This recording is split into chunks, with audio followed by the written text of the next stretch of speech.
శ్రీమాత్రే నమః. గర్భరక్షాంబిక అమ్మవారి గురించి తెలుసుకుందాం.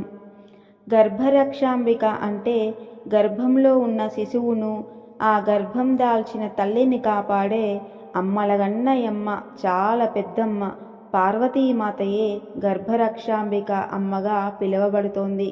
అమ్మవారు కేవలం గర్భం దాల్చిన వారికే కాకుండా సంతానము లేని దంపతులకు కూడా సత్సంతానం కటాక్షిస్తుంది. ఒక కథను తెలుసుకుందాం.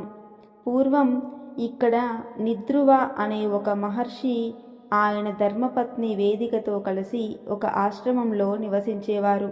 వాళ్ళు ఎప్పుడూ ఈశ్వరుణ్ణి పూజిస్తూ విహిత కర్మాచరణ చేస్తూ ఆ దంపతులు ఇద్దరు ఆనందంగా కాలం గడిపేవారు.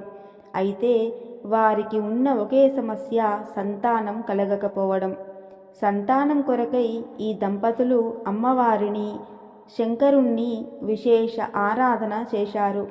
ఒక మంచి రోజు ఆ తల్లి గర్భం దాల్చింది. ఇలా గర్భం దాల్చిన తర్వాత ఒకరోజు నిద్రువ మహర్షి వరుణుణ్ణి కలుసుకోవటానికి బయటకు వెళతారు. అప్పుడు వేదిక 3వ త్రైమాసికలో ఉన్నది. కొద్ది రోజులలో ప్రసవం జరగాల్సి ఉంది. నిద్రువ మహర్షి బయటకు వెళ్ళిన సమయంలో ఊర్ధ్వపాదుడు అనే మహర్షి ఆశ్రమంకు వచ్చారు. అప్పటికే ఇంటి పనులలో అలసిపోయిన వేదిక విశ్రాంతి తీసుకుంటోంది. దాంతో వచ్చిన మహర్షికి అతిథి మర్యాదలు చెయ్యలేదు. ఆయన వచ్చారని తెలియదు. ఆగ్రహం చెందిన ఊర్ధ్వపాదుడు ఆమె గర్భం ధరించి ఉంది అని తెలియక ఆమెను శపిస్తారు. ఆయన శాప ఫలితంగా వేదిక ఒక వింత వ్యాధితో బాధపడటం మొదలవుతోంది.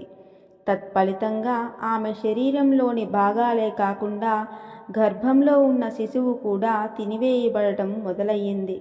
వెంటనే ఆమె ఎంతో ఆర్తితో బాధపడుతూ సర్వమంగళ స్వరూపమైన ఆ పార్వతీమాతను ప్రార్థిస్తుంది. అవ్యాజ కరుణామూర్తి అయిన అమ్మవారు వెంటనే ప్రత్యక్షమయ్యి ఆ గర్భస్థ పిండమును ఒక పవిత్రమైన కుండలో ఉంచి రక్షిస్తుంది. ఈ విధంగా రక్షింపబడిన ఆ శిశువు ఆ కుండలో పెరిగి చక్కని మగపిల్లవాడు పుడతాడు. వాడికి నైద్రువన్ అనే పేరు పెడతారు. అప్పుడే పుట్టిన ఈ శిశువుకి కామధేనువు తన పాలిచ్చి ఆకలి తీరుస్తుంది.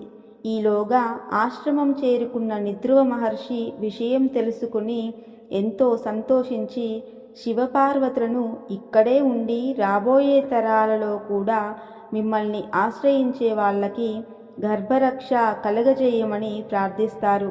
వారి కోరిక మేరకు అమ్మవారు అక్కడ వెలిసిందని ప్రతీతి. స్వస్తి.